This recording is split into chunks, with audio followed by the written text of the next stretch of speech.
Hello, welcome to Event Sourcing in Practice. Today I'm going to be talking about using Elixir to build event-driven applications. So let's have a quick look at the outline of this talk. I'm going to give you a practical example of implementing event sourcing in an Elixir application, and along the way I'm going to talk about where event sourcing can help and where it might hinder you. And I'm going to give you some practical examples, including code and some higher level overview via diagrams. So I'm the author of an open source library that allows you to do event sourcing in Elixir, and it's called Commanded, and there's also an Elixir EventStore which uses Postgres for persistence, and there's a few other libraries that are useful when you're building CQRS applications, so projections, auditing, scheduling, recurring commands. And this is all free to use and it's available on GitHub. So this talk isn't going to be a promotional tool for Commanded. The concepts are applicable in whatever language or whatever library you use. I'm just going to use Commanded for some of the examples.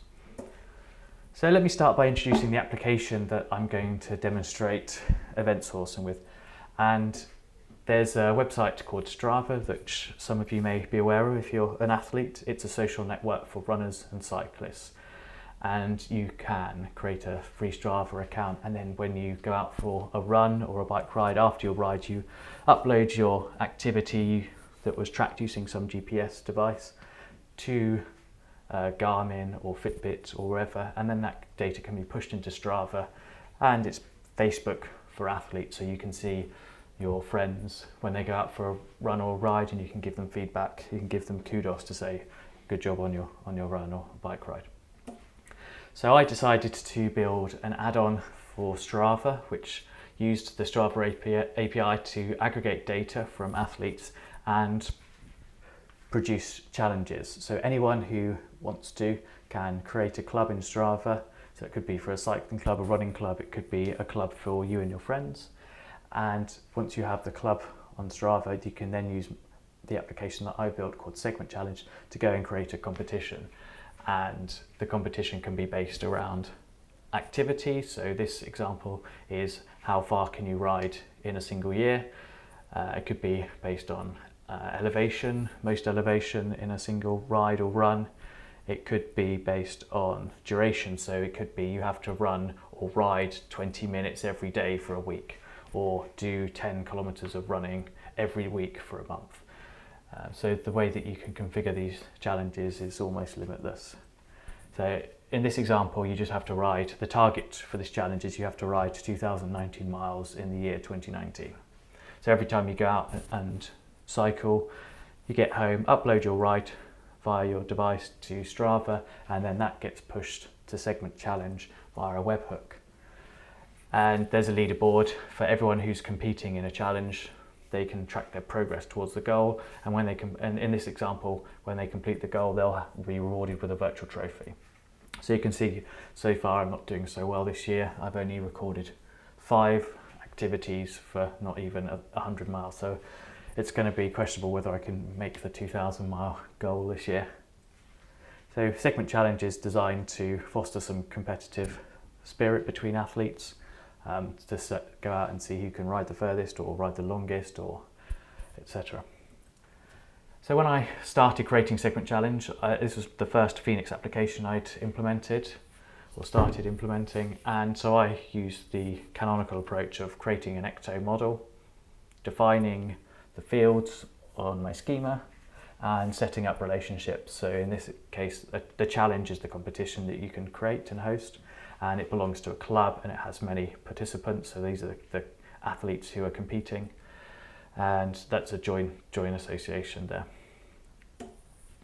And if we have a look at how this works, whenever you create an application in Strava, you're allowed to create a webhook which will allow Strava to ping a particular URL that you define. Whenever an athlete who has authenticated with your application uploads an activity, Strava will send a GET request to a domain post request, to a URL you specify, including the identity of the athlete, the identity of the activity, and whether it was created or deleted or updated. So we can define a Phoenix controller. So in this case, I have the Strava API controller. And whenever we get one of these webhook pings, we can import that activity from Strava and we'll store it into the database. And once we've imported the activity, we can then generate the leaderboards for the challenge. So if we have a quick look at, this is the example of the Strava control. So all of the code examples that I'm including today are simplified versions of what's in the actual application, because I tried to simplify it to make it more obvious, to allow us to concentrate on where the important code is rather than the details of what the real world application is, but the general ideas are the same. So we have this webhook function in a Phoenix controller, and we have some parameters that get passed in. So in this case, we're being told that the object type was an activity, and the aspect type create means that someone has gone out and uploaded an activity to Strava. So we just call our activity import module to import that activity. So very simplified code here. The main behavior is that we go and request the activity from Strava using their API. So the information that we get from Strava is just the identity of the activity. It doesn't include any details like how far it was, how fast it was, what type of the activity, whether it was a run, a ride, a walk, kayak, rowing, etc. So we request the activity from the API, and then we somehow find out which challenges the athlete is currently involved in. So they could be competing in multiple challenges. They could be competing in the ride 2,000 miles in a year, and they could be doing another challenge, which is go out and run 10 kilometers a day every day for the month of April. So we find which challenges they're competing in, and then we import that activity, and we need to rank the leaderboard after we've imported the activity. So this is, at a high level, this code tells us what's going on. And I would say that this code is relatively readable. You can look at it, and it's using domain-specific language to say what's going on. So someone could look at the code, and at this level, we're merely orchestrating. So we're delegating the nitty-gritty of persisting the data to something else.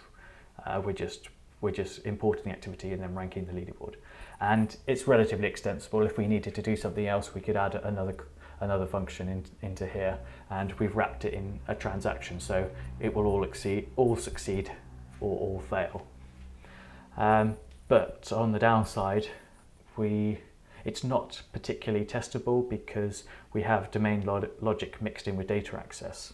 So inside our challenge import activity, we know that we can assume that there will be lots of I/O happening. We'll be storing data into a database. And inside the rank leaderboard, we'll be fetching data about all of the activities for all the competitors and then doing some ranking.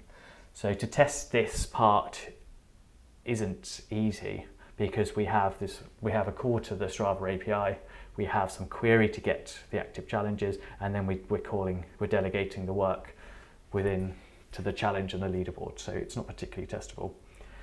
And you can imagine that activities are being uploaded to Strava all the time. So two competitors in the same challenge could both have gone out on a bike ride or for a run. They could be as part of the same cycling or running club, so they could have gone on the same ride. They come home, they upload their activities to Strava, and Strava sends us two webhooks at the same time for two different athletes, but they're competing in the same challenge.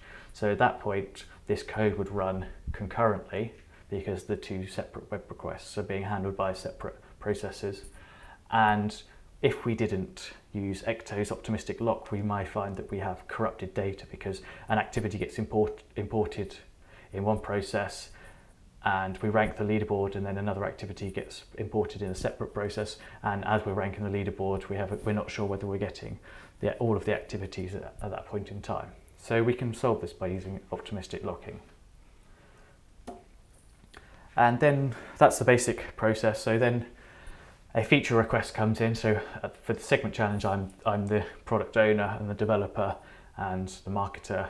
It's just a side project, so I have all of those hats on, and I've decided that it would be useful to be notified when you lose a place in the leaderboard. So if you're competing for top spot, you might want to know that someone else has gone out and For this chat example, it's using segment challenges, which are where you have to compete over the same section of road as each other. So I could be notified that I've just lost a place because someone went out and set a faster time. And it also gives me an indication of how many hours are left before before the challenge finishes. So I know how long I've got left before I have to go out if I want to record another attempt. And the second feature request was, let's add an activity feed, because it's useful to know when you go to view a challenge, how many people are competing and when they go out and set times, so you can get an overview of how active this challenge is. So if we took our existing activity import and we added the new features, so we have this activity feed record activity, and we have some email module which can send a lost place notification activity. So we have the benefit, this is wrapped in a transaction, which may not work if we have our email sending being a call to a third-party API to actually do the sending. So in that case, we'd have to use the outbox pattern, where instead of sending the email immediately, we store the email into a table of outbox emails, which will be committed within the transaction, and then we have a separate process which is polling or monitoring that table to actually pick up the emails that need to be delivered and sending them via the third party. And also another problem we have is that the latency of the request is increasing because we're doing more work now. And one restriction that I didn't tell you about at the beginning is that the webhook request from Strava must return a 200 status within 2 seconds, otherwise Strava thinks that it hasn't succeeded and it will try it again, and if it fails 2 or 3 times in a row, it will then not call you again.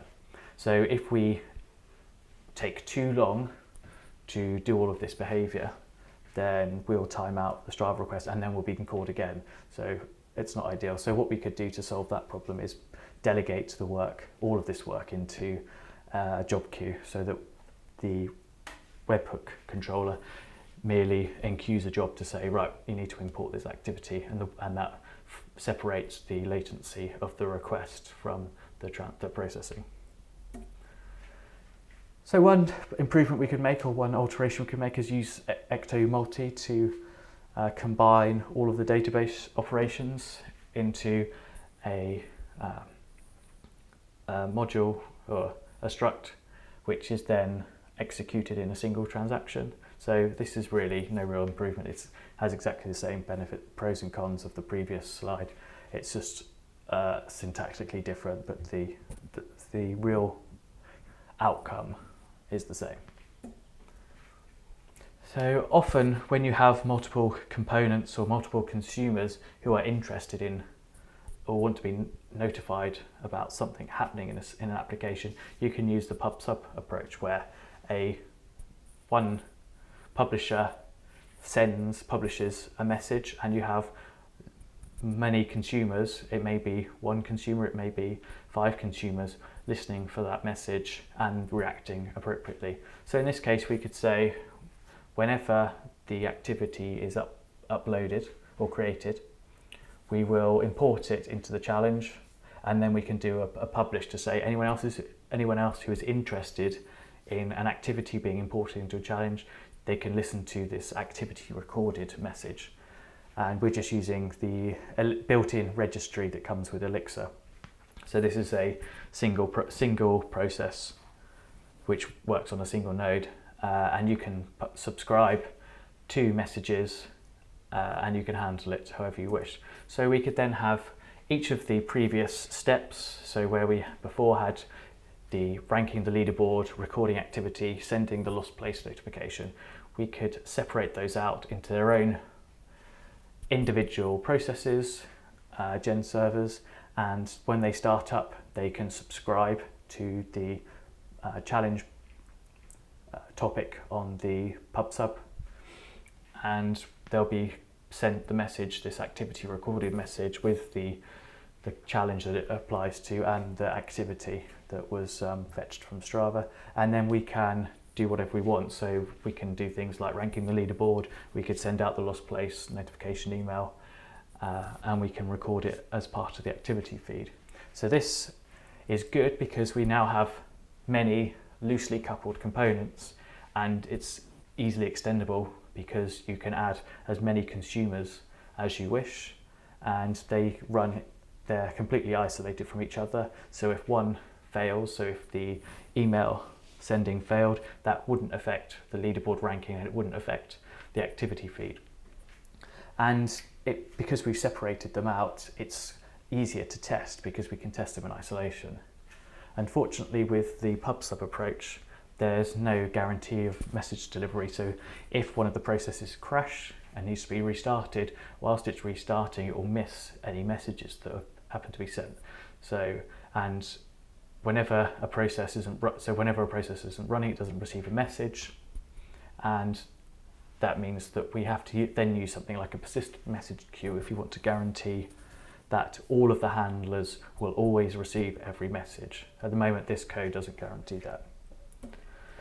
So what if we flip this on its head? Instead of sending messages or publishing messages after something of interest has happened within our domain, if we swapped it around and actually store those messages, which we're calling domain events, they're facts of interest to other consumers within your application, if we stored them as the source of truth, then would that help us to implement this pub/sub approach in a preferable manner? So how would we go around implementing event sourcing using facts or domain events as the source of truth? Well, whenever we want to get our system to do something, we have to send it a command, and this is named in the imperative. So some examples here are create a challenge. For an athlete, they join a challenge, and the one we're currently talking about is the import activity. So whenever an activity is recorded in Strava, we'll dispatch or we'll send this import activity command. And the response should be, we can use the standard Elixir idiom of using OK and error tagged tuples to return either a list of events or some error if the command was rejected or was inappropriate or there was failed some validation. So let's have a look at how we might implement this execute command function for a challenge. So at the top, we've defined a structure for our challenge module. So we have things like the start and end date, we have a map set containing the identities of all the competitors, and we have a list of activities that are associated with this challenge. So when we import an activity, we can do some validation. So first thing we want to validate it's a new activity. So there's the possibility that Strava will call us multiple times, and we just want to guarantee that this execute function importing an activity is idempotent, so it can be called many times for the same activity and we'll only record it once. The second thing is we want to validate that the athlete that this activity corresponds to is actually a competitor in this challenge. So this is just guaranteeing that we'll reject commands or we'll ignore commands when an activity is attempted to be imported for a athlete who's left the challenge or never joined it. And we also do some validation around the challenge period, so we make sure that the activity start date is within the challenge period, so the activity applies to this challenge. And if all of that passes, then we will create an activity recorded event. So that's just an Elixir structure which includes the details that we wish to copy from the command.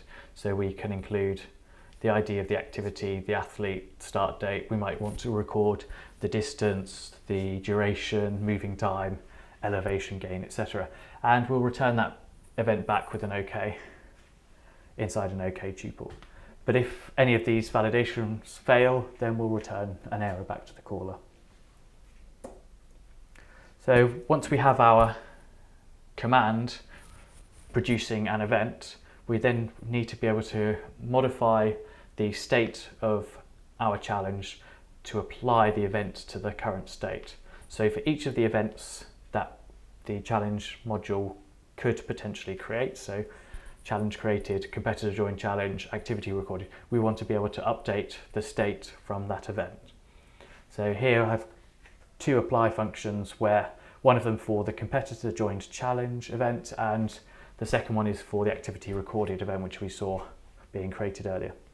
So if we have a look at the competitor joined challenge, every time that event occurs, we will add the athlete ID into the competitor map set. So this is just tracking who is actually competing within this challenge. And you'd probably have a similar apply function for competitor left challenge event, where you'd remove their ID from the list of competitors. And for the activity recorded event, we're just going to track the activities, all of the activities associated with this challenge in some list of activities. So we can use that list later on to check, for instance, whether we've already seen the activity, or maybe we want to count how many competitors there are, or we want to count how many, the total distance of an athlete's attempts.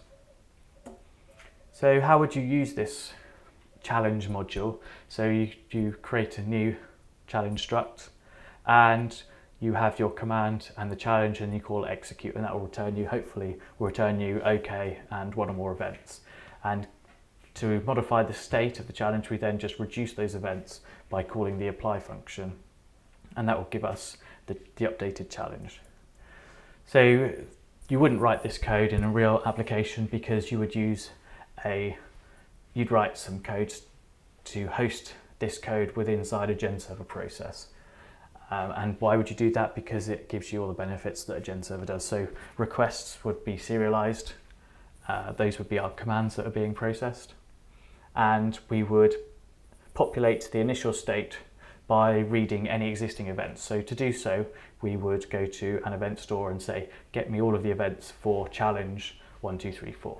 And then we could reduce those events by just calling the apply function, as we saw earlier. And whenever we execute a command, if we get back a success response and OK with some events, we can then persist those to the event store, so that if our challenge gen server process is restarted, then we can rehydrate its state from by rebuilding the state from all of the events that have been persisted to the event store. So that gives us our atomic commit, if you like, our transaction. Every command dispatch is guaranteed to succeed or fail, and if it succeeds, we know that it's successful because we will have persisted those events to the event store. If that process fails, then we won't have updated the state, and we can restart the gen server by going from the blank slate, fetching all of the events and rehydrating its state again. So our transaction in this approach is the command dispatch. So how does one test a module using this event-sourced approach?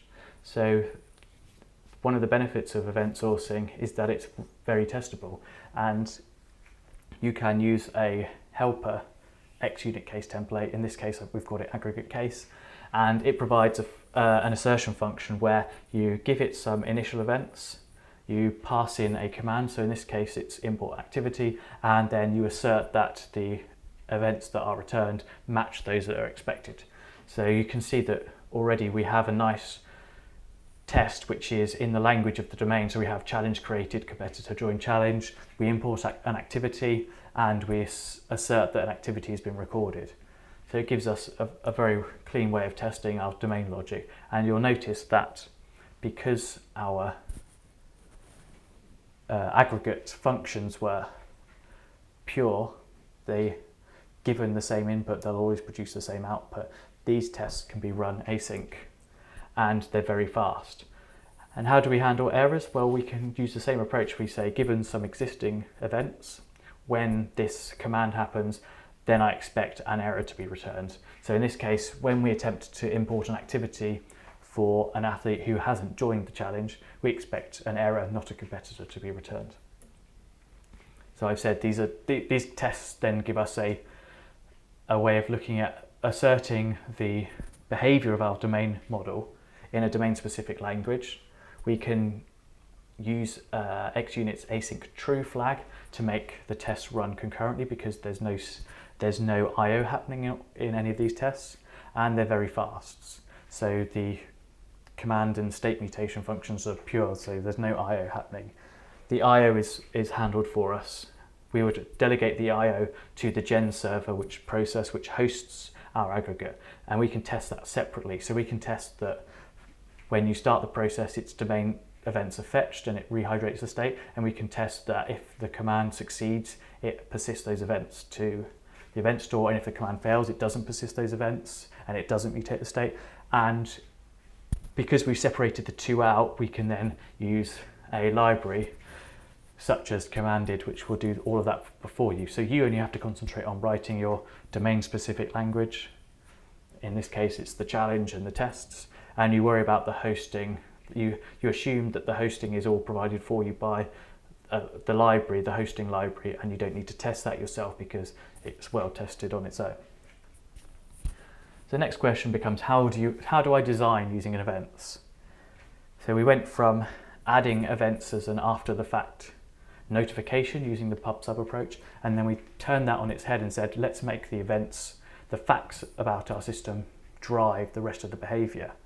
So one way of doing this is by using a tool called event storming, and this concept was created by a guy called Alberto Brandolini, and it's quite a simple concept of modeling using sticky notes. So the idea is that you get everyone who's responsible for a product or feature in the same room. You have as much white space as you can, give everyone sticky notes, different coloured sticky notes, and you start getting them to put those sticky notes onto the board, whiteboard.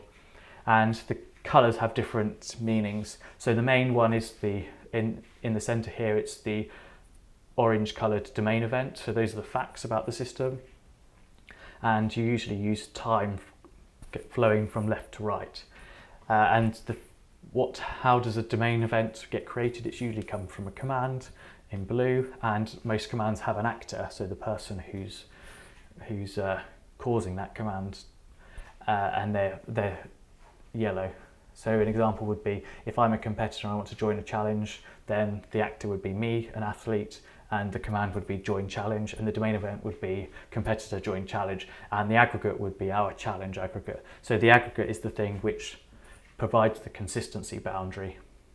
And then you also have supporting external systems, you have policies in purple, and you have read models. So that's where the information from the domain event gets projected into some model which is suitable for querying. So it could be a SQL database, it could be a NoSQL database and document store, full text search index, it could be some cache like Redis. It's a place, it's designed for and optimized for queries, so purely for reading. It doesn't need to deal with writes, because the writes always go to the aggregate, and that's the event-sourced world. And to go from an event to a read model, you use a projector. So let's have a look at the life cycle of a single challenge over time. So the starting command and event is this create challenge created, and that will be kicked off by the challenge host. So that's the person who wants to create and host a challenge for their running or cycling club. And they create the challenge, and then once they're happy with it, they'll then host the challenge, which means that it becomes publicly available and other people can join it. And then we have some events or commands which are kicked off from a scheduler. So these are time-based triggers. So each challenge has a start and end date. So at the start date, the scheduler will trigger the start challenge command, and that will create the challenge started event. And once the challenge is started, then athletes can come and join the challenge. And every time that they join a challenge, if they're allowed to join it, then we'll have a competitor join challenge event. And at the end of the challenge, the scheduler will kick off the end challenge command, and the challenge will have ended. So that's the basic flow of the challenge lifecycle done using this event storming modeling approach. So you get the flow of events from left to right.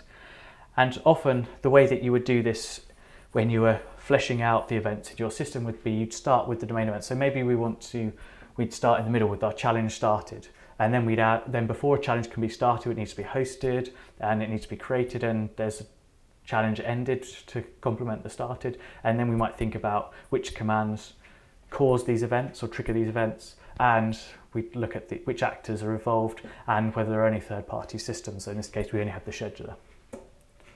So let's drill down into the activity importing from Strava. So Strava is this third-party system, and whenever it pings us on the webhook, we could then send the import activity command, and that goes to our challenge aggregate. And if the activity is valid, we'll record that activity, and in addition to that, we'll also re-rank the leaderboard. So here we have 2 events being caused by 1 command, and you can then see that different components of the system are responding or reacting to those domain events. So the activity feed, that's a read model projection, is listening out for the activity recorded and the leaderboard ranked events, because both of those are creating entries into the activity feed. And then separately we have this email service, which is listening to the leaderboard ranked, and it's sending out the lost place notification emails. So the leaderboard ranked domain event would have information about the movement up and down the leaderboard. So if I've lost a place, it would have me inside a position lost array. So the lost place notification will look at that event and say, Ben's just lost 1 place, I need to send him an email. So if we have a look at the list of events that might be produced by a single challenge. So right at the top we have challenge created, that it gets posted, started, a competitor joins, there's an activity being recorded, and this leaderboard ranked event is being created. So you can see here we have this new positions list contains me, or athlete 1, 2, 3, 4 in rank 1. So the things that are listening out for these events can pick out the information they need as appropriately. And these events are immutable, they're facts that have occurred in the system. And you would have, so the events themselves would be wrapped with a message, so metadata. So they would have the exact time that they were created. They might have some metadata about who was the user that initially dispatched the command to cause these events. They might have some information, some other auditing information that you want to track. So once we have our domain events being created by the challenged, we can then create what are called event handlers. So in Commanded, you use a event handler macro, you give each handler a custom name, and that name is used for subscription purposes to the EventStore, and you just have to implement a handle function for every event that you're interested in. You get past the event and you get past the metadata that I previously spoke about, and then you can handle that event in whatever way you want. So in this case, we're sending out a lost place notification for every position that was lost inside this list of lost positions within the domain event. And then at the end of the handle, we return an OK to say, yes, we successfully processed this event, send me the next one. And the OK response means that under the covers, this is a gen server process, under the covers it will send an acknowledgement to the EventStore, and that acknowledgement will then trigger the next event to be sent to us if there are any more to be processed. So again, this is very similar to the pub/sub approach. Each of these handlers runs as a separate gen server process. They are running concurrently, they're completely isolated from each other. One slow handler doesn't stop other faster handlers from doing their work, and they get pushed the events as they occur in real time. And if you want to add a new handler, it will start, by default, it will start from the first event ever added to your system. So you can create so if you had the application deployed in production and you were recording these activity recorded events, and then you decided after the fact that you wanted to add an activity feed, you can define your activity feed module. You could deploy it. It would start from the first event in the system, and it would go through every single event up until it's caught up. And that means that it would then build the activity feed for every single event in your application, even including all of the historical events. Whereas in a more CRUD style approach, you would only start writing out events for new activities because you've only just added this as a separate component that receives events, or as an add-on to part of your importing your activity. So that's one of the benefits of event sourcing, is that you can go back and you can build new views on historical data at any point in time. So here's our projection, a projector module, which is using the commanded projections Ecto library. So it does exactly the same as the previous slide. It's an event handler, but it's a higher level abstraction where there's a project macro, which passes you the event, and an Ecto multi struct, which you can then use to chain together multiple database operations. So in here, whenever an activity is recorded and the leaderboard is ranked, we're then updating the read model projection of the activity or the leaderboard entry. So this allows us to take domain events, which you can't easily use for querying for display purposes, and we're mapping those into a read model projection, which is really easy to query because you can just say select star from activities where challenge ID equals 1, 2, 3, or select star from leaderboard entries where challenge ID equals 1, 2, 3, and that gets us back all of the leaderboard entries. So if we have a look at, if we go back to the event storing model, where we have a single challenge and we have a number of events over time, you can see that for challenge 1, it has created, hosted, started, competitor joined, etc. And each event has a number, so it has a version inside the challenge stream. So these events will always be ordered in the same way, because ordering is important. Challenge created is expected to happen before challenge hosted. So the order at the bottom is important. So you can imagine that if you have, in this case, 4 challenges, over time the events will be created at different stages, but within a single challenge they'll always be ordered correctly, but within 2 different challenges there's no guarantees as to the ordering, because the challenge is the transaction and it doesn't matter. The idea is that they're supposed to run concurrently. It doesn't matter if a competitor joins challenge 1, it doesn't affect starting or creating challenge 3 or 4, so they can run at the same time. But this isn't ideal when you want to implement your event handlers, because you want to see events from all of these challenges. So often most event stores will create a global stream. So every time an event is appended to a stream such as challenge 1 or challenge 2, it will also get linked into a global stream. Now, within each single stream, the ordering is guaranteed. Within 2 streams, there's no guarantee of ordering. So ideally, what we want to do is have causal ordering, where if there is a dependency between 2 event streams, we want to ensure that an event is always appended to the global stream after any events that might have preceded it. And you can imagine that when you look at this global stream as one long list of events, or one long stream of events, each of the different colours here indicates a different challenge or a different aggregate stream. So you just get a jumble of events all mixed together, spread over time. And within each individual stream, they're guaranteed to be within a known good order. In between streams, there is no guarantee of ordering. So this is provided for us by an event store. An event store has a very simple API. Write some events to a stream and read me all the events for a stream. And it also has a subscriptions model where you can say, I want to subscribe to events in stream challenge 1, 2, 3, 4, or I want to subscribe to events from all streams. If you use Greg Young's event store, you can also say, I want to subscribe to streams of events of this type. So it could be, I want to know about all challenge created events.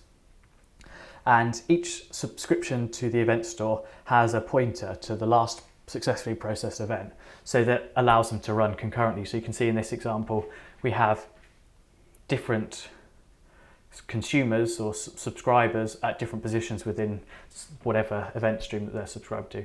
And the event store will send each event to the consumer, and wait for the acknowledgement. And once it's received the acknowledgement, it can then send the next one. Or if there's no more events, it will just wait until the next event is appended.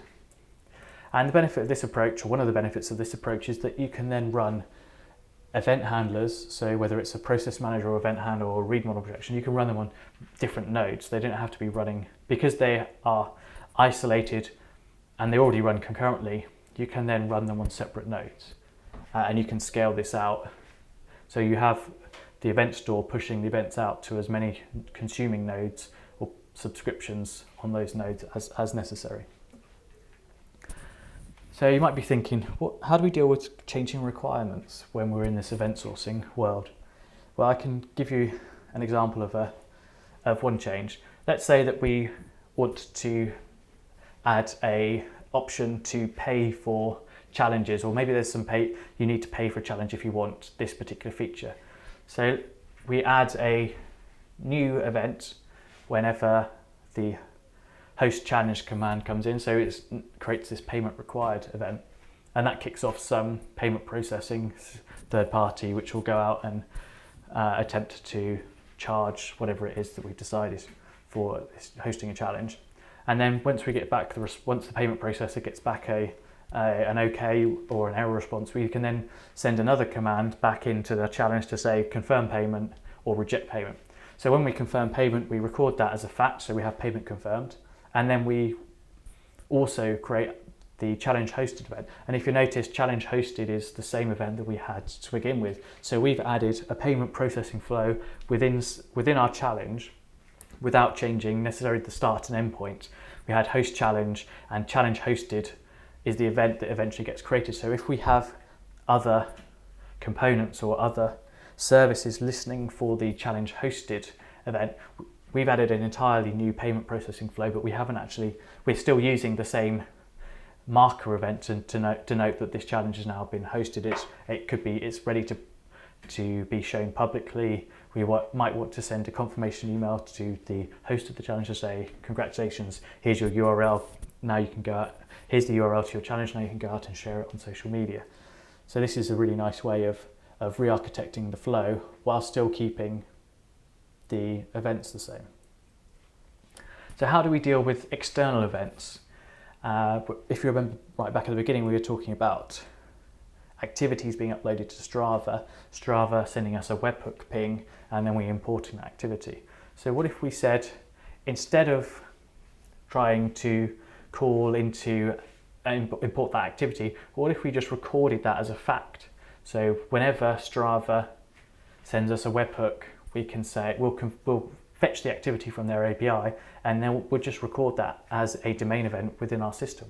So we now have a Strava activity created event, which we're populating from their activity, and then we're going to append that to a stream called Strava, and we don't care about versioning. So in this case, we will just write these events into the Strava stream as they come in, and we get some of the same benefits as with event sourcing. So we can go and look at that stream, and we can debug it, so we can see exactly how many activities are being created from Strava every day. We can generate reports off of it. We could have an admin only view, which we could use Phoenix Live View to have a page which shows you every time an activity gets appended to the stream. We could have an event handler which updates a live view to show that this activity has been recorded, and we could have analytics happening over time, so we could graph number of activities being imported every minute or similar. So if we look at a high-level picture of an event stream for now that we have these external events, so here I've indicated Strava as shaded pink, and it's creating, or we're creating Strava activity created and deleted events within our system, but they're being triggered from this webhook process from Strava. And then we need to use a process manager to dispatch commands based on those activities. So if you remember back in one of the earlier slides where we were importing activities, we had to do a query to say, for the athlete associated with this activity, which challenges are they currently competing in? And once we've done that query, we can then import the activity for each each challenge they're competing in, and it might be none if they haven't joined a challenge yet. So instead of doing that query by querying a read model, we can use a process manager. And process manager is a specialized event handler. So it gets sent events, and it has a handle function, and it handles those events, but it also has some state. And it can use an event sourcing approach where its state is built up by mutating the events that it deals with. And instead of, so an aggregate has command coming in and event coming out, a process manager has events coming in and commands coming out. So every time an activity in Strava is created, we'll try to import that activity into any challenges that the competitor is competing in. And the import activity or removing activity happens the same as before, where we record the facts, it was recorded or removed, and then we rank the leaderboard. So how do we work out who's competing in which challenges? So if we have a activity being recorded, we know the athlete, and that information came from Strava, but we don't know which challenges that person might have joined. So what we do is we have our process manager, or we would use a process manager instance per athlete, and it would listen out for all of the events that are related to a particular athlete. So when they join a challenge, or when a challenge is started or hosted, we might track that information. So when a competitor joins a challenge, we'll record that inside our process state, and then we can use that information later on when the Strava events happen to say, so athlete 1, 2, 3, 4 has joined challenge 1, challenge 2, and challenge 4. And by doing so, we can then dispatch, or we can then create an import activity command for all of the challenges that person has joined. So this allows us to have a completely event-driven process flow where we have state being built from events, we have events triggering actions, which are in this case importing an activity. So what happens if one day Strava decides to turn off access to their API? So we then want to think about how could we use another third-party provider to access activity data. Well, in this example, we could say, right, now we use Garmin's API or use the Fitbit API, and if they provide us with a webhook approach, or if they provide us with a RESTful API where we can go and say, get me all of the activity data for this person, we can similarly create events specialized for either Garmin and Fitbit, and they could share commonalities with the Strava activity created, but what the important information is that we're capturing the facts from these external systems, and then our challenge competitor process manager is reacting to those events, and it's then triggering the same flow as before. So we can add many different third-party providers, but we're not changing any of our domain knowledge. We are adding a small layer where we're recording some information from this third party, and then we're importing this activity using the process manager. And that's all I have for you today. So if you have any questions, it's going to be difficult to watching this video, but please ping me. If you want to learn more, the Commanded and EventStore and related projects are all on GitHub. And I'm halfway through writing a book on applying CQRS to an Elixir and Phoenix web app. So it goes through how you might use Commanded to implement a blogging platform. So that book is free to read online. There's a small charge if you want an electronic copy of either PDF or EPUB or Mobi, but if you follow that link, there is a coupon valid until the end of next month. And if you'd like to get in touch, you can access these slides via my website. You can feel free to drop me an email. More information about what I do and who I am is available on my website, and I'm available to help if your company wants to become event driven. If you're interested in CQRS, event sourcing, Elixir, event storming, modeling using domain events, then please get in touch. I can available to do on-site training, tutorials, brown bag sessions. I can help do architecture. I can help do implementation. I hope you enjoyed the presentation. Thank you for watching.